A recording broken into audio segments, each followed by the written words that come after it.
ठीक है, हम लोग फसल उत्पादन एवं प्रबंधन पढ़ रहे हैं। ठीक है, ये एनसीईआरटी का पहला चैप्टर है। इससे पहले 8th क्लास का हमने 8 या 9 चैप्टर खत्म कर दिया था, है ना। 8वां चैप्टर या 7वां चैप्टर खत्म कर दिया था, है ना। तो वो था क्या, एससीईआरटी वाला बुक था, इसमें चैप्टर 18 था। ठीक है, और इस बुक में 13 चैप्टर है ना। 13 चैप्टर है, जिसमें से हम लोग पहला चैप्टर पढ़ रहे हैं फसल उत्पादन एवं प्रबंधन। उसमें सिलेबस लंबी था, लेकिन कोई बात नहीं, उसमें भी 7 चैप्टर हम लोग खत्म कर दिए। अगर जरूरत पड़ा तो बाद में फिर से वो भी खत्म कर देंगे। ठीक है, तुम लोगों के जानने के ऊपर है, जितना जानना चाहोगे उतना बताते जाएंगे। ठीक है, तो ये हमारा पहला चैप्टर है फसल उत्पादन एवं प्रबंधन। ये हमारा पहला चैप्टर आज शुरू कर रहे हैं। क्लास 8 का ये पहला क्लास है। ठीक है, तो जो नए भी आए हो ना, उनको भी कोई दिक्कत नहीं होने वाला, क्योंकि पहले चैप्टर से हम विज्ञान में शुरू कर रहे हैं। ठीक है, फसल उत्पादन एवं प्रबंधन, क्रॉप प्रोडक्शन एंड मैनेजमेंट, है ना। Crop production and management. सबसे पहले बात ये समझो कि ये कह रहा है फसल उत्पादन एवं प्रबंधन, इसका मतलब क्या होता है। सबसे पहली बात, फसल का अगर उत्पादन होता है तो उसका मतलब प्रबंधन यानी कि मैनेजमेंट किस प्रकार से करते हैं, ताकि जैसे मान लो कि हम ये कहते हैं कि भारत एक बहुत विशाल देश है और यहाँ पर लगभग 140 करोड़ जनसंख्या रहती है। 140 करोड़ या उससे अधिक जनसंख्या यहाँ पे रहती है। तो अब जरा सोच के देखोगे, अगर हमारे देश में खेती करने वाले कम लोग बचे तो क्या इतने लोगों का जीना मतलब संभव होगा? बिल्कुल नहीं होगा। सब कुछ जीवन ही हमारा संभव है किस पे? कृषि पे। तो इस कृषि का किस प्रकार से हम लोग मतलब उत्पादन करते हैं, उसका प्रबंधन किस प्रकार से करते हैं, ताकि हम उसको लंबे समय के लिए इस्तेमाल कर सके। ठीक है, तुमको याद होगा कि इससे पहले हम सूक्ष्म जीव सुरक्षा में जब तुम लोगों को बता रहे थे तो ये बात हम बता चुके हैं कि किस प्रकार से उसका प्रबंधन हम लोग करते हैं। लेकिन इसमें भी पढ़ने के लिए इसमें भी हम लोग डिटेल्स में समझेंगे कि उसका प्रबंधन किस प्रकार से करते हैं और किस प्रकार से हम उसे सुरक्षित रख सकते हैं, उस फसल को किस प्रकार से हम लोग सुरक्षित रख सकते हैं। और इसमें यह भी समझेंगे कोल्ड स्टोरेज क्या होता है। तुमने बार-बार नाम सुना होगा, कोल्ड स्टोरेज क्या होता है। कोल्ड स्टोरेज का नाम बार-बार सुना होगा कि उसका क्या काम होता है, उसमें क्या होता है। ठीक है, इसके बारे में हम लोग चर्चा करेंगे। तो ठीक है, फिलहाल आज जो इस चैप्टर का शुरुआत कर रहे हैं तो उसमें एक क्वेश्चन से हम लोग शुरुआत कर रहे हैं। पहला क्वेश्चन ये है कि सजीव भोजन ग्रहण क्यों करते हैं, है ना। सबसे पहली बात है, सजीव, हमको पता है कि सजीव भोजन ग्रहण करते हैं, है ना। तो सजीव भोजन ग्रहण करते ही क्यों है?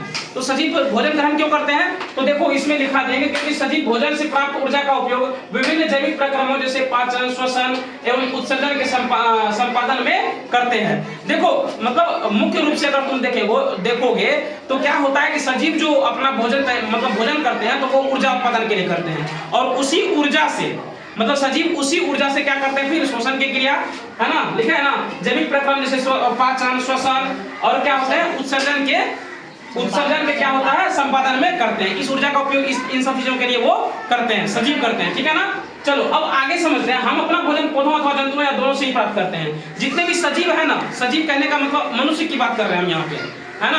यहाँ पे मनुष्य की बात कर रहे हैं। तो मनुष्य क्या करते हैं, अपना जो भोजन है ना वो या तो पौधों से प्राप्त करते हैं या फिर जंतुओं से प्राप्त करते हैं, दोनों से प्राप्त करते हैं। ठीक है ना। इसलिए मनुष्य को सर्वाहारी जीव का बोला गया है ना। मनुष्य को कौन सा जीव बोला गया है? सर्वाहारी जीव बोला गया। इसलिए हम कहते हैं कि हम अपना भोजन पौधे और जंतुओं दोनों से प्राप्त करते हैं। ठीक है। दूसरे क्वेश्चन में हम ये बात की है कि भोजन को बड़े स्तर पर उत्पादन करना क्यों आवश्यक है ना। तो लिखेंगे क्योंकि एक विशाल जनसंख्या को भोजन प्रदान करने के लिए इसका नियमित उत्पादन और उचित प्रबंधन एवं वितरण आवश्यक है। देखो अगर मान लो कि हम बात करते हैं यहाँ पर, मान लो भारत की बात कर रहे हैं, तो भारत में भी 28 राज्य है। मान लो किसी राज्य में ये हुआ कि फसल की उत्पादन बहुत ज्यादा हुई, किसी राज्य में क्या हुआ कि अकाल पड़ गया, मतलब वहां पे फसल का उत्पादन हुआ ही नहीं। अब जरा सोच करके देखो कि जिस राज्य में फसल का उत्पादन हुआ और उसी राज्य में वो सारा फसल का उत्पादन रह जाए तो क्या बाहर में जितने भी राज्य हैं वो सारे भूख से मर जाएंगे कि नहीं मर जाएंगे? तो इसलिए उसको क्या करते हैं, सरकार क्या करते हैं, स्टोरेज करते हैं, एक जगह पे जमा रखते हैं और उसका बाद में क्या करते हैं, वितरण करते हैं। जैसे हमारे देश में भी मिलता है ना, अभी अनाज मिलता है ना, गरीब से गरीब लोगों को मिलता है, सरकार के द्वारा मिलता है और कम दर पर मिलता है ना। इसलिए ताकि अगर जिस राज्य में अगर मतलब उत्पादन बढ़िया ना हुआ हो तो उसको भी भोजन अच्छे से प्राप्त हो सके, है ना। चलो ठीक है, आगे बढ़ते हैं। अगला है हमारा कृषि पद्धतियां, जिसको हम लोग एग्रीकल्चर प्रैक्टिस बोलते हैं, ना। कृषि पद्धतियां क्या है, तो उसमें देखो सबसे पहले तो ये समझेंगे कि कृषि उत्पादन आया कहां से। ये जो कृषि मतलब कृषि ये जो शुरू हुआ, ये कृषि जो वर्ड हम लोग यूज करते हैं ये आया कहां से और इसका उपयोग क्यों हुआ। ठीक है ना। तो इसको समझते हैं। इसमें देखो लगभग 10,000 ईस्वी पूर्व तक मनुष्य क्या थे, घुमंतु थे, है ना। 10,000 ईस्वी अगर पहले तक की अगर बात करोगे तुम लोग तो मनुष्य क्या थे, घुमंतु थे। घुमंतु का मतलब समझते हो ना क्या होता है, वो कभी भी एक जगह पे नहीं रुकते थे, आज यहाँ है तो कल वहां पे। क्यों ऐसा करते थे? क्योंकि एक जगह का अगर भोजन खत्म हो गया तो अब उसको क्या करना, भोजन के लिए दूसरे जगह पे जाना पड़ेगा, है ना। क्योंकि एक जगह पे भोजन क्या हो चुका है, खत्म हो चुका है। तो ठीक है, घुमंत होते हुए एक स्थान से दूसरे स्थान तक भोजन एवं आवास की खोज में विचरण करते रहते थे। यहाँ पे विचरण करने का मतलब वही घूमने की बात कर रहा है, मतलब ठीक है ना। भोजन खत्म हो गया तो क्या हुआ कि अपना एकदम से, जैसे अभी आजकल देखोगे कि घूमने वाला जो भेड़ चराने वाला आता है उसको देखोगे आज यहाँ पे, कल कहीं और पे, परसों कहीं और पे, तरसों कहीं और पे, वो एक जगह पे रुकते ही है। उसी प्रकार से पहले सारे इंसान इसी प्रकार से थे कि वो क्या करते थे कि एक स्थान से दूसरे स्थान तक विचरण करते रहते थे। क्यों? क्योंकि भोजन उसके लिए ज्यादा जरूरी था, ठीक है ना। वे कच्चे फल और सब्जियां खाते थे और उन्होंने भोजन के लिए जंतुओं का शिकार करना प्रारंभ किया। बाद में उन्होंने क्या किया, कच्चे फल और सब्जियां को तो खाते ही थे, बाद में उन्होंने भोजन के लिए मतलब जो जंतु है उसका शिकार करना शुरू कर दिया, है ना। जंतुओं का शिकार करना शुरू कर दिया। फिर कालांतर में खेती कर चावल, गेहूं एवं अन्य खाद्य फसलों को उत्पादित कर सके, इस प्रकार क्या हुआ, कृषि का शुरू हो गया। इस प्रकार से क्या हुआ, कृषि प्रारंभ हो गया, ठीक है ना। तो कृषि किस प्रकार से प्रारंभ हो गया, इसको अगर बोलेगा लिखने के लिए तुमको ये पूरा शब्द लिखना पड़ेगा, ठीक है।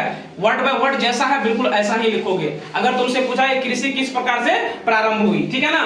अब चलो आगे समझते हैं फसल या क्रॉप क्या होता है ना।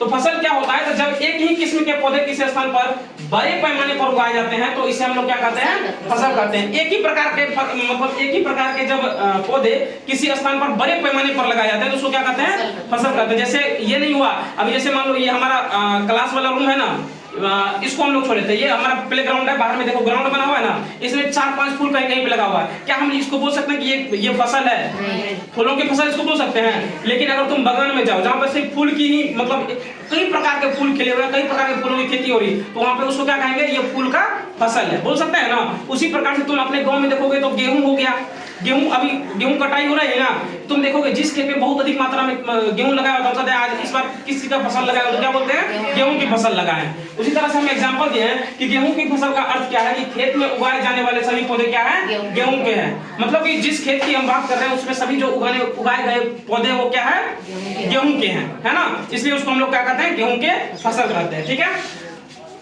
अब मुख्य रूप से ये हम भारत की बात कर रहे हैं ना, ये हम किसकी बात कर रहे हैं, भारत की बात कर रहे हैं। तो फसलों को 2 वर्गों में बांटा गया है भारत में, क्योंकि भारत क्या है कि मतलब भारत में तुमको हर क्षेत्र में अलग अलग प्रकार के वायुमंडल, अलग अलग प्रकार के आर्द्रता वाले राज्य मिल जाएंगे तुमको, जहां पर अलग प्रकार की आर्द्रता है, अलग प्रकार से उसमें, है ना। जैसे अभी मान लो कि बिहार में बहुत गर्मी पड़ रही है, अब तुम कश्मीर चले जाओ वहां पर ठंड पड़ रही होगी, और किसी राज्य में चले जाओ वहां पर ठंड पड़ रही होगी, तो वहां पर अलग प्रकार से फसल उगाए जाते हैं और यहाँ पर अलग प्रकार से फसल उगाए जाते हैं, ठीक है ना। तो उसी तरह से मतलब फसलों को क्या किया है, भारत में 2 वर्गों में बांट दिया गया। पहला क्या है, खरीफ फसल जिसको हम लोग मानसून क्रॉप्स बोलते हैं, और दूसरा क्या है, रबी फसल जिसको हम लोग विंटर क्रॉप्स बोलते हैं, ठीक है ना। तो मानसून क्रॉप क्या होता है कि वह फसल जिन्हें वर्षा ऋतु में बोया जाता है, ऐसा फसल जिसको क्या कहता है, वर्षा ऋतु में बोया जाता है, उसी को हम लोग क्या कहते हैं, खरीफ फसल कहते हैं। अब देखो क्या होता है कि जो भारत में है ना, तो भारत में वर्षा ऋतु सामान्यतः जून से सितंबर तक होती है। तो जून से ऐसे भी तुम इसका परिभाषा तुम इस प्रकार से भी दे सकते हो कि जून से सितंबर तक बोई जाने वाली सभी फसलें क्या कहलाती है, खरीफ फसल कहलाती है, यानी कि मानसून क्रॉप्स कहलाती है, ठीक है। जैसे धान हो गया, मक्का हो गया, सोयाबीन हो गया, मूंगफली हो गया, कपास हो गया, मतलब ये सारी चीजें क्या है, खरीफ फसलों में आती है, ठीक है ना। मतलब सामान्यतः तुम ये कह सकते हो कि जून से सितंबर तक में बोई जाने वाली सभी फसलें कौन सी फसल कहलाती है, खरीफ फसल कहलाती है। या फिर तुम ऐसे बोलो कि वह फसल जिन्हें वर्षा ऋतु में बोया जाता है वो क्या कहलाता है, खरीफ फसल कहलाता है। अब है रबी फसल जिसको हम लोग विंटर क्रॉप्स बोलते हैं, तो वो क्या होता है, जो शीत ऋतु अक्टूबर से मार्च तक में उगाई जाने वाली फसलें रबी फसलें कहलाती है। मतलब अक्टूबर से मार्च तक में जितनी भी फसलें उगाई जाती हैं उसको क्या कहते हैं हम लोग, रबी फसल कहते हैं, है ना। क्या कहते हैं, रबी फसल या विंटर क्रॉप्स बोलते हैं, ठीक है। या फिर तुम ऐसे बोलो कि अक्टूबर से मार्च तक में उगाई जाने वाली सभी फसलें क्या कहलाती है, रबी फसलें कहलाती है, ठीक है। उसमें कौन कौन सा फसल आता है, तो गेहूं हो गया, चना हो गया, मटर हो गया, सरसों हो गया, अलसी हो गया, ये सब क्या होता है, रबी फसल के उदाहरण है। कल इसी में हम मतलब आज का क्लास हम लोग यहीं पे खत्म कर रहे हैं, ठीक है। लेकिन कल इसी क्लास में हम लोग कृषि पद्धतियां में कृषि पद्धतियों में डिफरेंट टाइप से पढ़ेंगे, खेत किस प्रकार से तैयार करते हैं, उसके बाद तुम्हारा निकोनी क्या होता है, निपटारण क्या होता है, ये सब चीज पढ़ेंगे अगले क्लास में हम लोग, ठीक है। फिलहाल आज की क्लास में हम लोग इतना ही समझते हैं, ठीक है, रहने देते हैं।